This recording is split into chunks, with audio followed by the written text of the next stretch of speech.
But ఏంటంటే గురుగారు, ఇప్పుడు నేను చూస్తాను కొందరు చాలా మంది సాధువులు వాళ్ళు దేహాన్ని త్యాగం చేస్తారు. వాళ్ళు ఒక స్టేజ్ వచ్చిన తర్వాత రీసెంట్ కూడా నేను చూసాను ఒకటి, ఎప్పటి నుంచో వింటున్నాను కూడా. ఆ త్యాగం చేయాల్సిన అవసరం ఏంటి? వాళ్ళు బ్రతికుండగానే సజీవ సమాధి బ్రతికుండగానే వదిలేస్తారు. అది అవసరం ఏంటి? అది ప్రకృతికి విరుద్ధం కాదా అని తెలుసుకుందాం అనుకుంటున్నాను గురుగారు. అది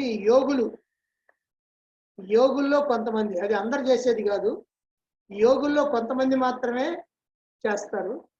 అది మనకి ఎందుకు చేస్తారు ఏమిటి అని అంటే, వాళ్ళకి ఆ టైం కూడా ఖచ్చితంగా అంతవరకే ఉన్నదని అనుకోవాలి.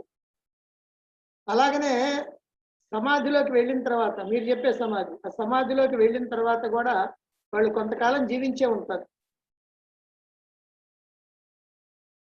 కనుక వాళ్ళు చివరి దాకా కూడా ఇందులోనే ఉండటానికి అవకాశం వస్తుంది.